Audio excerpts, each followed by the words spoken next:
Olá, turma de Filosofia Medieval, História da Filosofia Medieval de 2020.1, turma da UFT, do curso de Filosofia.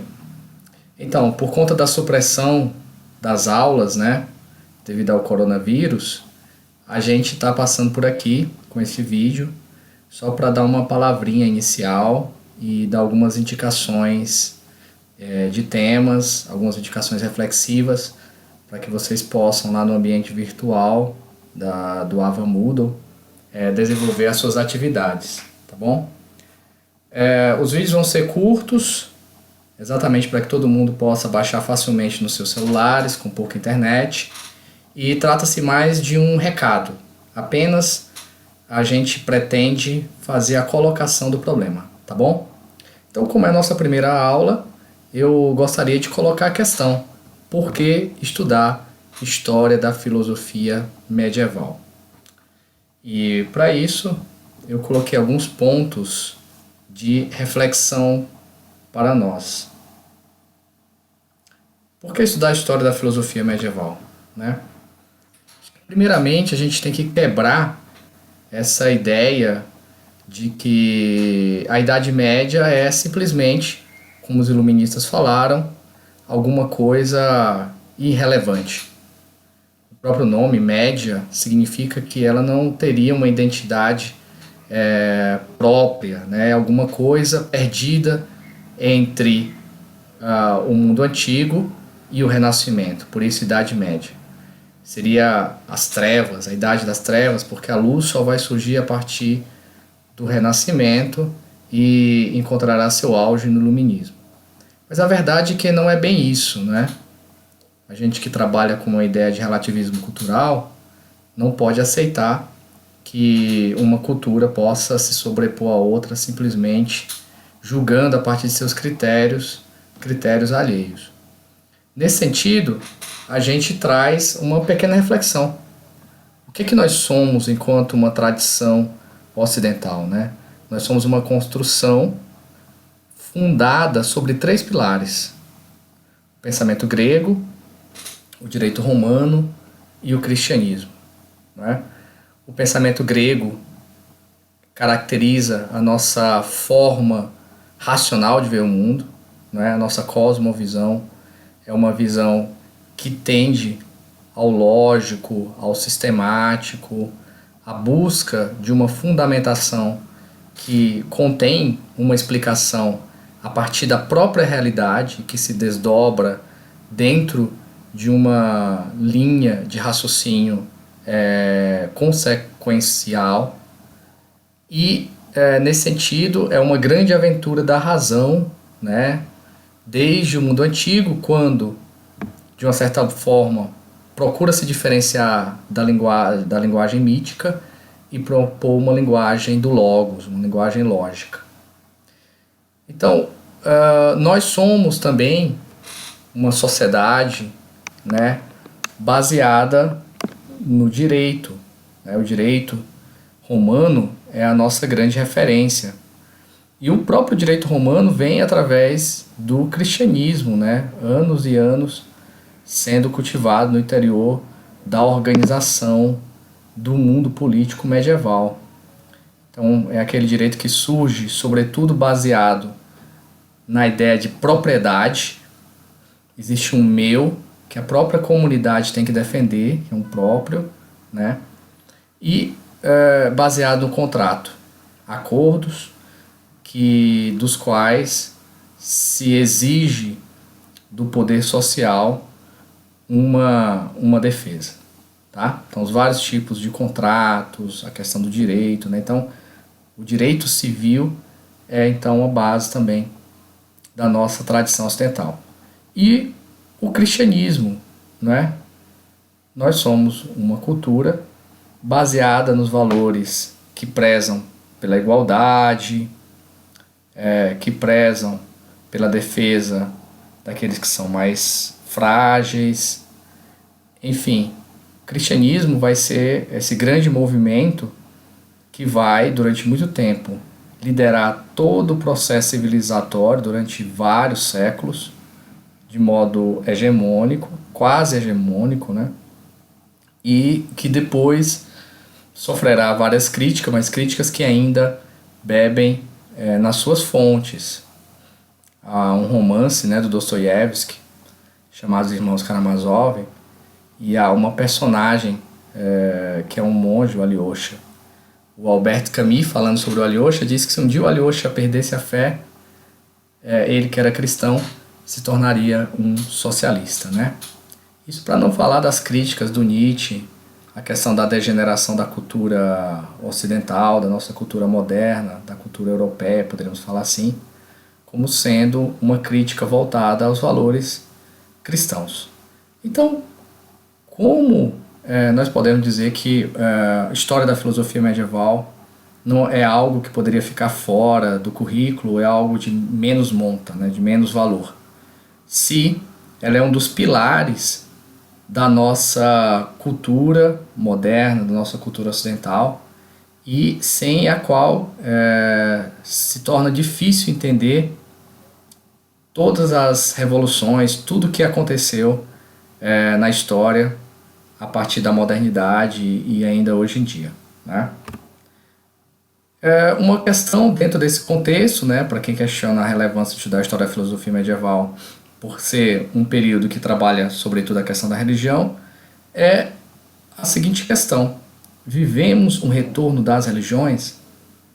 Sei que quando a gente fala em religião a gente pensa em instituição, e de fato a religião é o mito institucionalizado, né?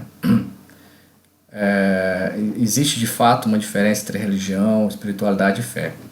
Mas nós podemos pensar que a religião no sentido mais amplo, né, como a sua etimologia fala, religare, essa necessidade de voltar a uma unidade que se entende perdida consigo mesmo, com a natureza, com o todo, ou com aquele que a gente entende como sendo o princípio de tudo.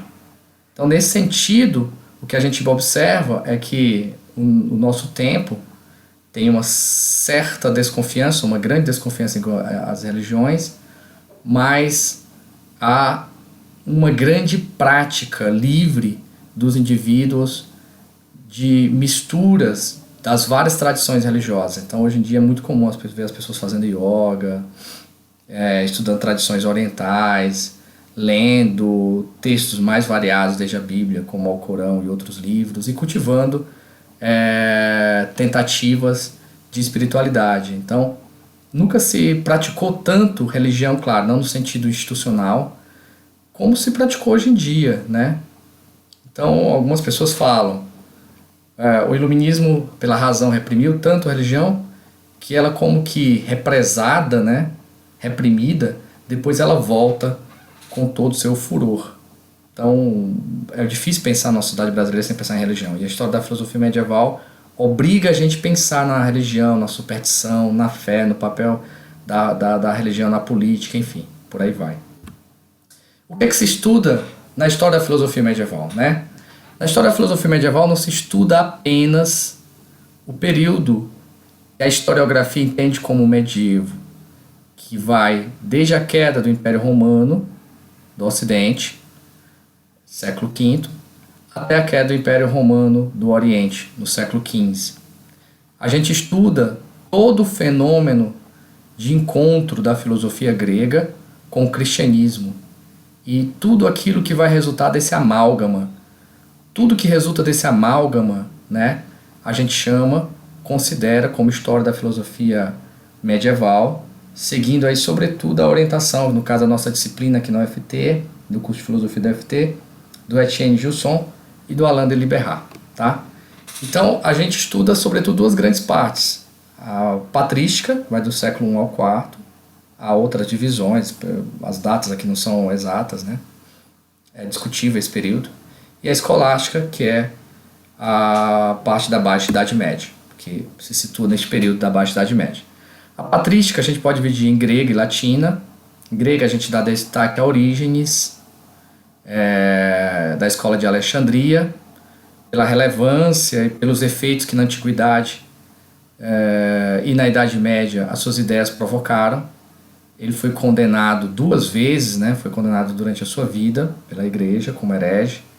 E no século VI, os seus seguidores, né, seguidores das suas ideias, ainda conseguiram ser condenados também. Na tradição latina, a gente dá destaque a Tertuliano, não que seja o mais importante, mas porque na filosofia a gente vê bastante o credo quia absurdum, que é uma das tendências, né, da relação da fé e da razão. E a grande culminância da patrística é Santo Agostinho, né, a culminância e o corolário. Ele traz o melhor da patrística grega, que é um pensamento voltado para poético e especulativo ao mesmo tempo, é criador, é gerador, e traz o melhor da patrística latina, que não é tão poética, é poética, mas não é tão poética, né? E não é tão produtora de novas ideias, não é tão especulativa, mas é erudita, é prática, né? E Santo Agostinho, sendo da latina, ele é o cume e o corolário da patrística grega e da patrística latina. Só ressaltando que patrística vem de pai, né? São os pais da igreja, são os primeiros que formulam os dogmas, né? Pecado original, a doutrina da graça, o termo trindade, que não aparece da Bíblia, vai surgir aqui, né? Como trinitas, enfim. É por isso que são chamados padres da igreja, pais da igreja.